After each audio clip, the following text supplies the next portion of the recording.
Hello नमस्कार, आपका स्वागत है फिर से हमारे इस चैनल पर। तो हम लोग जो है कल सेट्स ख़त्म कर लिए थे। जो आज हमारा होगा वीडियो, यानी कि जो आज हमारा स्टार्ट होने वाला है क्लास, जो चलेगा 4-5 दिन, वो हमारा होगा बेसिकली वेक्टर पर। ठीक है, क्लास 11th का फिजिक्स का टॉपिक है ये, छोटा सा, जो कि 4-5 दिन चलेगा। बहुत ही इम्पोर्टेंट चैप्टर ये, मतलब आप अच्छे से समझ जाइएगा तो बहुत ही मज़ा आएगा। तो ये हमारा चलेगा ये फ़िलहाल 1 सप्ताह 5 दिन मान चलिए लगभग। तो हम लोग आज से जो है ये स्टार्ट कर रहे हैं। तो होप है कि आप लोग अच्छे होंगे। तो चलिए स्टार्ट करते हैं। जैसा कि आप लोगों ने मतलब कभी पढ़ा होगा कि क्वांटिटी 2 तरह की होती है। ठीक है, एक होती है हमारी स्केलर और एक पढ़े होंगे आप लोग वेक्टर के बारे में। और स्केलर 2 क्वांटिटीज़ पढ़े थे, स्केलर और वेक्टर। आप लोग ये भी पता कर लीजिए, मतलब पता होगा कि स्केलर क्या होता है। इसके पास सिर्फ और सिर्फ मैग्नीट्यूड होता है, मतलब कि a quantity has only magnitude but not direction is called scalar. उसे हम लोग स्केलर कहते थे। ये सब आपको पता होगा बचपन में, मतलब कि पढ़ चुके होंगे 6-7 क्लास में। उसी प्रकार आप लोग पढ़ेंगे कि a quantity has both magnitude and direction, उसे हम लोग कहते थे वेक्टर। ये भी आप लोगों को पता होगा, छोटा सा डिफिनेशन है जो कि आप लोग पढ़ चुके होंगे। तो अब हम लोग जो है इससे आगे की ओर बढ़ते हैं, स्टार्ट करते हैं हम लोग अपना वेक्टर। तो जब आपको पता है कि वेक्टर क्या होता है, तो physical quantity is said to be vector if it has magnitude direction. ठीक है, कोई वेक्टर है, उसके पास अगर डायरेक्शन है और मैग्नीट्यूड दोनों है, ठीक है, तभी वो वेक्टर कहलाता है। जैसे कि एग्जांपल देखिए, जैसे कि देखिए कोई बॉडी है, कोई बाइक है, उसका फ़िलहाल हम पूछे आपका वेलोसिटी क्या है भैया, तो बताएगा 5 मीटर पर सेकेंड ईस्ट। ठीक है, तो अगर वो सिर्फ और सिर्फ बताया हमें कि 5 मीटर पर सेकेंड, तो ये हमारा होगा स्केलर क्वांटिटी, क्योंकि यहाँ पर सिर्फ और सिर्फ मैग्नीट्यूड का बात हुआ है, डायरेक्शन का बात बिल्कुल नहीं है। ठीक, लेकिन अगर वही पूछे भैया आप किस दिशा की ओर जा रहे हैं, या हम लोग अपने प्रयास कर सकते हैं किस दिशा की ओर जा रहा है। ठीक है, सपोज कि जो वो ईस्ट की ओर जा रहा है, तो यहाँ पर मैग्नीट्यूड भी दिया हुआ है 5 मीटर पर सेकेंड और डायरेक्शन भी दिया हुआ है ईस्ट की ओर। तो यहाँ पर जो हमारा भी कहला जाएगा वो हमारा कहलाएगा एक वेक्टर क्वांटिटी। तीसरा बात क्या है कि अगर वो वेक्टर लॉ का, यानी कि वेक्टर एडिशन का रूल फॉलो करे, तो भी उसे हम वेक्टर क्वांटिटी कर सकते हैं। ये जो थर्ड है टॉपिक, उसे हम एक टॉपिक पढ़ेंगे पार्ट 3 या पार्ट 4 इस वीडियो का, इस लेक्चर का। ठीक है, तो हम लोग आगे की ओर बढ़ते हैं। तो हमारा आता है रिप्रेजेंटेशन ऑफ वेक्टर। वेक्टर को हम लोग जो है 2 तरह से रिप्रेजेंटेट कर सकते हैं। पहला है ग्राफिकल मेथड से, यानी कि ग्राफिकल रिप्रेजेंटेशन, और दूसरा जो है वो है सिंबॉलिक रिप्रेजेंटेशन। तो हम एक एक करके दोनों को समझते हैं। ग्राफिकल रिप्रेजेंटेशन में क्या होता है कि एक वेक्टर को हम लोग एक लाइन सेगमेंट से दर्शाते हैं, जिसका लेंथ जो है उस वेक्टर का मैग्नीट्यूड के प्रोपोर्शनल होना चाहिए। मतलब कि कोई वेक्टर है, उसका मैग्नीट्यूड है हमारे पास 5 मीटर पर सेकेंड। आपसे बोले इसका ग्राफिकल रिप्रेजेंटेशन बताइए, तो आप सबसे पहले एक स्केल से क्या कीजिएगा कि 5 इंच यानी कि 5 सेंटीमीटर जो भी है उतना बड़ा एक आप लाइन सेगमेंट बना दीजिएगा। तो ये हमारा होता है एक ग्राफिकल रिप्रेजेंटेशन। और फिर ये जो होता है इस एरो, इसको हम कहते हैं हेड ऑफ वेक्टर, और इसको हम कहते हैं टेल ऑफ अ वेक्टर। फिर दूसरा रिप्रेजेंटेशन जो है वो है सिंबॉलिक रिप्रेजेंटेशन। इसमें हम क्या करते हैं, किसी भी वेक्टर पर, जैसे मान चलिए वेक्टर ए है, तो इस पर हम एक एरो लगा देते हैं। ठीक है, मतलब कि an arrow head is written on symbol of vector. कोई वेक्टर हम एक एरो लगा देते हैं तो वो हमारा होता है सिंबॉलिक रिप्रेजेंटेशन, या हम उसे बोल्ड फेस लेटर कर सकते हैं।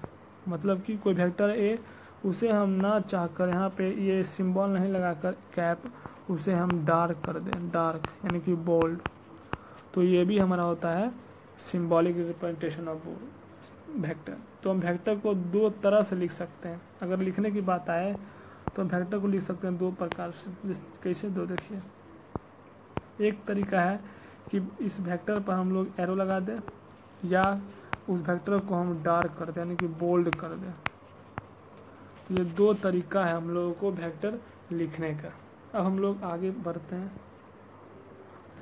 फिर आगे जो हमारा कुछ सिंबल है वेक्टर में जो यूज होता है बेसिकली, तो क्या क्या है, एक है हमारा मॉड, तो आपको पता ही है मॉड क्या है। तो ये हमारा मॉड होता है एक, और एक होता है कैप, इसे हम कैप पढ़ते हैं या हेड पढ़ते हैं। बेसिकली हम इसे कैप ही पढ़ते हैं, हेड तो कोई बोलता नहीं है इसे, ठीक है। तो देखिए मॉड, अगर किसी वेक्टर पर मॉड दिखाई दे मतलब वो उसका मैग्नीट्यूड दर्शा रहा है, अगर कैप दिखाई दे तो उसका डायरेक्शन दर्शा रहा है। बस सिंपल सी बात है इसमें। वेक्टर कोई वेक्टर है, उसे हम किस प्रकार से लिख सकते हैं, तो हम लोग जानते हैं कि वेक्टर होता है मैग्नीट्यूड इनटू डायरेक्शन। तो हमारा ये वेक्टर हो गया, ए पर एरो का साइन, ये हमारा वेक्टर होता है। और अगर हम मॉड लगा दे तो मैग्नीट्यूड होता है, और उस पर कैप लगा दे तो वो हमारा डायरेक्शन हो जाता है। तो हम किसी भी वेक्टर को, जैसे हम वेक्टर ए माने हैं, तो उसे हम इस प्रकार से लिख सकते हैं, ठीक है। इसके एग्जाम्पल समझते हैं। कोई फोर्स है ए 5 न्यूटन का ईस्ट की ओर, और आपसे पूछ लिया इस वेक्टर का मैग्नीट्यूड बताइए और डायरेक्शन बताइए, तो सिंपली आप बता सकते हैं मैग्नीट्यूड हमारा 5 न्यूटन है और डायरेक्शन है ईस्ट की ओर। डायरेक्शन है ईस्ट की ओर। अब हम आगे बढ़े तो हमारा आता है टाइप्स ऑफ वेक्टर, यानी कि कुछ टर्म्स वेक्टर से रिलेटेड, इसे हम लोग कहते हैं बेसिकली टाइप्स ऑफ वेक्टर। तो हम लोग 8 टाइप्स पढ़ेंगे वेक्टर का, equal, like, opposite, zero, unit और ऑर्थोगोनल यूनिट वेक्टर। तो हम स्टार्ट करते हैं, एक एक करके सब के बारे में जानते हैं कि क्या होता है। तो फर्स्ट नंबर पे हमारा इक्वल वेक्टर। तो आपको नाम से ही पता चल रहा होगा कि दो वेक्टर को इक्वल तभी कहेंगे जब उसका मैग्नीट्यूड भी सेम हो, ठीक है, और डायरेक्शन भी सेम हो। तो मेरे को पढ़ के दिखाते हैं कि two vector are said to be equal if they have same magnitude, यानी कि इक्वल और सेम डायरेक्शन, ठीक है ना। तो देखिए हम कैसे लिखते हैं, इस प्रकार से। कोई वेक्टर ए बी दोनों बराबर कब होगा, जब उसका मैग्नीट्यूड भी बराबर हो और उसका डायरेक्शन भी बराबर हो, ठीक है। तो सिंपल था, ज़्यादा कुछ समझाने की जरूरत नहीं है इस पर। फिर सेकेंड नंबर पे है वो है हमारा लाइक वेक्टर। तो इसमें क्या होता है कि सिर्फ और सिर्फ डायरेक्शन सेम रहना चाहिए, ठीक है ना। मैग्नीट्यूड से मतलब नहीं है, सॉरी यहाँ मैग्नीट्यूड होगा, यहाँ पर गलत लिख दिए है भाई, यहाँ पर होगा मैग्नीट्यूड, ठीक है ना। तो उसका मैग्नीट्यूड जरूरी नहीं है कि सेम हो, लेकिन डायरेक्शन जो है वो सेम रहना चाहिए। मैग्नीट्यूड से कोई मतलब नहीं है, इधर भी हो सकता है इधर भी हो सकता है, लेकिन डायरेक्शन सेम होना चाहिए, तो उसे हम कहते हैं लाइक वेक्टर। तो यानी कि two vector are said to be like if they have same direction, they may और may not have same magnitude. यहाँ मैग्नीट्यूड होगा, आप लोग लिख लीजिएगा। फिर जो नेक्स्ट है वो है हमारा अपोजिट वेक्टर। तो इसका भी आपको नाम से पता चल रहा होगा कि मैग्नीट्यूड जो है वो सेम होगा लेकिन डायरेक्शन अपोजिट होगा, ठीक है ना। सिंपल है कि ये वेक्टर, ठीक है ना, अपोजिट तभी कहेंगे जब कोई गिवन वेक्टर से इसका डायरेक्शन जो है अपोजिट रहना चाहिए लेकिन इक्वल मैग्नीट्यूड हो। तो इसे हम इस प्रकार से लिखते हैं। जैसे देखिए कोई वेक्टर ए बी है तो हम इसे लिखते हैं इस प्रकार से, वेक्टर ए जो है वेक्टर बी से मैग्नीट्यूड सेम है लेकिन डायरेक्शन अपोजिट है, इसलिए हम यहाँ पर माइनस का साइन लगाते हैं, ठीक है। और मैग्नीट्यूड तो सेम है, डायरेक्शन सिर्फ अपोजिट है, तो यहाँ पर हम उसे इस तरह से लिखते हैं माइनस लगाकर, ठीक है। फिर फोर्थ नंबर पे है वो हमारा जीरो वेक्टर। तो इसका आपको नाम से पता चल रहा होगा कि जिसके पास ना ही कोई मैग्नीट्यूड होगा और ना ही कोई डायरेक्शन होगा, उसे हम कहेंगे जीरो वेक्टर। तो सिंपल था ये सब चारों टाइप्स वेक्टर्स का। अब हम लोग बढ़ते हैं पांचवा टाइप्स की ओर।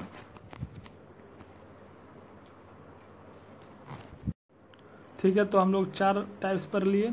अब हम लोग चलते हैं 4 टाइप्स और पढ़ते हैं। तो हमारा जो 5वां 6ठा टाइप है वो है हमारा पोजीशन वेक्टर और डिस्प्लेसमेंट वेक्टर। इसका डिफिनेशन जानने से पहले हम लोग इसे एक पिक्चर की मदद से समझ लेते हैं। जैसे देखिए, ये हमारा रहा एक्स एक्सिस, ये रहा हमारा वाई एक्सिस। ये तो आपको पता ही होगा, आप लोग मैथ में भी पढ़ चुके हैं, ठीक है। और इसे हम मानते हैं ओरिजिन यानी कि ओ। सपोज कि जहाँ पर कोई 2 बडीज है, ए बडी बी, ठीक है, ए बडी और बडी बी। सिंपली यहाँ तक आप लोग समझ गए। तो देखिए, अगर हम ओरिजिन से इस बडी का पोजीशन के बीच, जैसे कि ओरिजिन है ये और बडी का पोजीशन है यहाँ पर, अगर इसके बीच हम लाइन को ज्वाइन कर दें दोनों पॉइंट को, तो ये हमारा कहलाता है पोजीशन वेक्टर यानी कि पीवी। ठीक है, तो सिंपल है ये। देखिए कि ओरिजिन से बडी ए का पोजीशन पर हम ज्वाइन कर दे तो ये हमारा कहलाएगा पोजीशन वेक्टर। और उसी प्रकार हम ओरिजिन से बी की तरफ ज्वाइन कर दे तो हमारा कहलाएगा पोजीशन वेक्टर किसका, बी का। इसे हम लिखते हैं ओ बी वेक्टर, इसे हम लिखते हैं ओ ए वेक्टर, ठीक है ना। और उसी प्रकार आप लोग पढ़ रहे होंगे डिस्प्लेसमेंट के बारे में कि इनिशियल से फाइनल के बीच का डिस्टेंस को हम कहते हैं क्या, डिस्प्लेसमेंट। तो उसी प्रकार यहाँ भी होगा कि मान लीजिए इसे इनिशियल मानते हैं, इसे फाइनल मानते हैं, तो क्या होगा कि इनिशियल से फाइनल की तरफ अगर हम लाइन ज्वाइन कर दें तो वो कहलाएगा हमारा डिस्प्लेसमेंट वेक्टर यानी कि ए बी वेक्टर। तो हमें होप है कि आप लोग जो है ये समझ गए होंगे। पिक्चर में हमने आपको पोजीशन वेक्टर और डिस्प्लेसमेंट वेक्टर को समझा दिया है। ये देखिए in figure O and O B, O A O B जो है हमारा पोजीशन वेक्टर है, ठीक है, और जो ए बी है हमारा वो है डिस्प्लेसमेंट वेक्टर। अब हम लोग इसका डिफिनेशन थोड़ा अच्छे से पढ़ लेते हैं। देखिए पोजीशन वेक्टर का डिफिनेशन क्या है, देखिए कि इट इज़ अ वेक्टर, ठीक है, ये वेक्टर होता है जो कि ड्रॉन होता है यानी कि ज्वाइन किया जाता है ओरिजिन से पार्टिकल का पोजीशन की तरफ। उसी प्रकार डिस्प्लेसमेंट वेक्टर क्या है, तो ये भी एक ज्वाइनिंग किया जाता है इनिशियल और फाइनल पोजीशन कोई भी पार्टिकल्स का, जैसे कि इनिशियल है या फाइनल है, तो इसके बीच को हम अगर ज्वाइन कर दें तो ये हमारा कहलाएगा डिस्प्लेसमेंट वेक्टर। तो आप हो तो ये भी आप लोग समझ गए अच्छे से। अब हम लोग 2 और पढ़ते हैं वेक्टर्स के बारे में, यूनिट वेक्टर और ऑर्थोगोनल यूनिट वेक्टर, जो कि बहुत ही इंपॉर्टेंट है बेसिकली। तो हम लोग नेक्स्ट समझते हैं यूनिट वेक्टर के बारे में। तो आपको इसका भी नाम से पता चल रहा होगा कि जिसका मैग्नीट्यूड जो है 1 हो उसे हम कहेंगे यूनिट वेक्टर, ठीक है ना। लेकिन इसमें एक खासियत क्या है कि यही हमें बताता है किसी वेक्टर का डायरेक्शन, मतलब कि ये वेक्टर जो है बहुत ही इंपॉर्टेंट है भाई, जिससे हमें किसी वेक्टर का डायरेक्शन पता चल सकता है। कैसे, तो देखिए आगे। आप सपोज कीजिए कि एक वेक्टर मानिए ए, ठीक है, जैसे कि आप लोग जानते हैं कि वेक्टर बराबर होता है मैग्नीट्यूड इंटू डायरेक्शन, और डायरेक्शन बराबर हम लिखे तो होगा वेक्टर बाय मैग्नीट्यूड, ठीक है। और आपको पढ़ा चुके हैं अभी जस्ट कि अगर ए पर हम कैप लगा दें तो हमारा हो जाएगा डायरेक्शन उस वेक्टर का, और वेक्टर पर हम इस मॉड लगा दें तो हमारा हो जाएगा मैग्नीट्यूड, ठीक है ना। तो वही हम यहाँ पर यूज़ किए हैं कि डायरेक्शन पे लिखें ए का कैप और वेक्टर को ऐसे छोड़ दिए ए वेक्टर, और मैग्नीट्यूड में मॉड लगा दिए। तो ये हमारा जो है बेसिकली एक फार्मूला बन चुका है। इससे हम क्या करेंगे, किसी भी वेक्टर का हम लोग डायरेक्शन पता कर सकते हैं, ठीक है ना। जैसे कि आपको एक एग्जांपल समझाते हैं इस पर, ठीक है। तो देखिए, जैसे देखिए कोई मंथली फोर्स है एफ, ठीक है, क्या है, तो 5 न्यूटन ईस्ट। अब वो साफ दिखाई दे रहा है यहाँ से कि इसका डायरेक्शन जो है वो ईस्ट है, सिंपल। लेकिन हम इसे अगर उस फॉर्मूले से बनाएं तो देखिए कैसे बनेगा। तो यहाँ पे क्या है कि अगर हम मॉड देखें फोर्स का उस वेक्टर का तो है 5 न्यूटन, ठीक है ना। तो हम लोग क्या जानते हैं कि जो एफ कैप होता है यानी कि डायरेक्शन होता है उस वेक्टर बाय मैग्नीट्यूड होता है। ठीक है, तो उसमें उसका एफ वेक्टर क्या है हमारे पास 5 न्यूटन ईस्ट। ठीक है, और उसका मॉड है हमारे पास 5 न्यूटन। तो यहाँ से क्या हुआ कि 5 न्यूटन कट गया, हमारे पास बच गया सिर्फ और सिर्फ ईस्ट। तो इस फॉर्मूले से हम लोग ये डायरेक्शन पता कर लिए। तो ये तो सिंपल था, लेकिन बाद में पार्ट 3 पार्ट 4 जब वीडियो देखेंगे तो आपको अच्छे से पता चल जाएगा इस फॉर्मूले का यूज़ क्या है।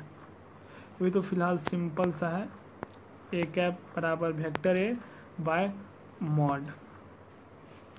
ठीक है,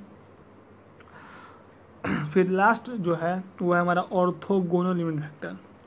उससे पहले समझते हैं हम लोग ऑर्थोगोनल क्या होता है। इसका मतलब होता है परपेंडिकुलर। ठीक है ना, देखिए इसमें पहले इसे पिक्चर समझाते हैं।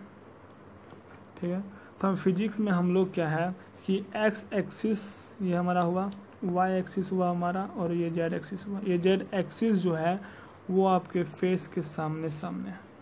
ठीक है ना, फिजिक्स में हम लोग एक्स एक्सिस को आई कैप मानते हैं, वाई एक्सिस को जे कैप मानते हैं, और जेड एक्सिस को हम लोग के कैप मानते हैं। और ये तीनों एक दूसरे के परपेंडिकुलर है, इसीलिए हम लोग इसे कहते हैं ऑर्थोगोनल यूनिट वेक्टर।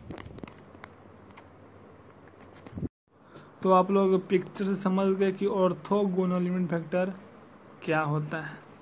अब हम लोग जो है इसका डिफिनेशन की तरफ गौर करते हैं। ठीक है, तो देखिए ये क्या है। सबसे पहले कि एक यूनिट वेक्टर है जिसे हम एक्स वाई और जेड यानी कि तीनों डायरेक्शन यानी कि एक्स एक्सिस, वाई एक्सिस और एक्स जेड एक्सिस पर रिप्रेजेंट करते हैं, और उसे हम सेपरेट करते हैं आई कैप, जे कैप और के कैप से। यानी कि एक्स एक्सिस को हम लोग मानते हैं आई कैप, वाई एक्सिस को मानते हैं हम लोग जे कैप, और जेड को मानते हैं हम लोग के कैप। ठीक है, तो उसको हम लोग क्या करते हैं, इस डायरेक्शन मानते हैं। एक्स एक्सिस को आई कैप हम मान लेते हैं, फिजिक्स में ही माना जाता है, वाई को जे कैप और जेड को के कैप, क्योंकि ये तीनों जो है एक दूसरे के परपेंडिकुलर है। जैसे कि आपको अच्छे से आप देखिएगा तो पता चलेगा कि ये तीनों एक दूसरे के परपेंडिकुलर है, इसलिए हम इसे कहते हैं ऑर्थोगोनल यूनिट वेक्टर। और इसका मैग्नीट्यूड भी 1 होगा और एक दूसरे के परपेंडिकुलर भी है, तो इसका नाम पड़ गया ऑर्थोगोनल यूनिट वेक्टर। तो बस आज के लिए इतना ही था, और इसे आप लोग अच्छे से रिवाइज करें, 2 बार 3 बार पढ़ें, याद करें। तो टेक केयर, बाय।